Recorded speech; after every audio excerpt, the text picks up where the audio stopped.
আসসালামাইকুম। আমরা পঞ্চগড়ে আসছি একজন ছোট্ট ক্ষুদ্র উদ্যোক্তার এগ্রো প্রসেসিং একটা ইউনিটে। খুব ছোট্ট একটা জায়গা, বাট গ্রামীণ পরিসরে নীরবে তারা প্রাকৃতিক বিভিন্ন খাদ্য প্রসেসিং করে। এটা হচ্ছে আমরা হয়তো অনেকেই পরিচিত বা পরিচিত না, এটা হাস্কিং মিল বলে। এখন আমরা যে অটো রাইস মিলগুলো আছে, এই অটো রাইস মিলগুলোর আগে গোটা আমাদেরকে খাদ্যশস্য সরবরাহ করতো এই হাস্কিং মিলগুলো। হ্যাঁ, এখনও এই হাস্কিং মিলের চাল অধিক পুষ্টি সমৃদ্ধ বলে আমরা বিভিন্ন রিপোর্টে জানতে পারি। কারণ হাস্কিং মিলে যখন চালটা প্রসেস করে, এই চালটা উপরে এই যে এখানে একটা চাল পড়ে আছে, এখানে যেটা করে সেটা হচ্ছে মানে জাস্ট প্রেশার ক্রিয়েট করে উপর থেকে এর ছালটা আলাদা করে দেয়। আর এখন অটো রাইস মিলে খুব বেশি ছালটা আলাদা করে বা পলিশিং করে।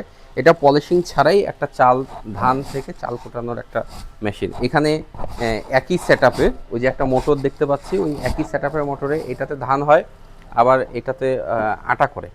ঠিক আছে, আমরা ছোটোবেলায় যে জাতা দেখতাম, হ্যাঁ ঠিক জাতার একটা সিস্টেম হচ্ছে এখানে দুটা ইয়া হরাইজন্টাল পাথর আছে, এখানে আটা দিলে এই যে আপনার গম থেকে বা ভুট্টা থেকে আটা বের হয়। কিছু কাস্টমার গম নিয়ে এসেছে, ওই যে আমরা এখানে দেখতে পাচ্ছি, এটা হয়তো বা একটু পরে এরা গম থেকে আটা করে নেবে আর কি। হ্যাঁ, এখানে একজন কাস্টমার ধান নিয়ে আসছে, ধান থেকে পিওর চাল করবে।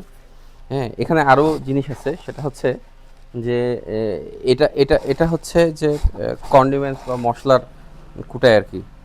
এই এলাকায় প্রচুর হলুদ উৎপাদন হয়। আশেপাশে যারা বাড়িতে হলুদ উৎপাদন করে, এটা থেকে হলুদ করে। আর বিভিন্ন উৎসবে এটা হচ্ছে এই হলুদ আর ওই গম কুটা দুটা প্রায় সিমিলার, কিন্তু সেপারেশন মিক্সিং যেন না হয় সেজন্য দুটো আলাদা করে। এটা হচ্ছে আটা করে।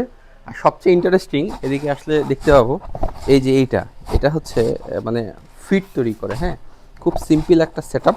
এখানে ম্যাটেরিয়ালস দেয়, এ পাশ দিয়ে লোকালি এই যে ফিট পিলেটিং হয়ে বের হয়। হ্যাঁ, ছোট এখানে আর কি পরে কৃষকরা নিয়ে যায়। খুব ছোট্ট একটা জায়গা। পানিটা কি? পানিটা এখানে ওই লিকুইড টিকুইড পড়ে আর কি, এটা ওয়েস্টেজ হিসাবে পড়ছে।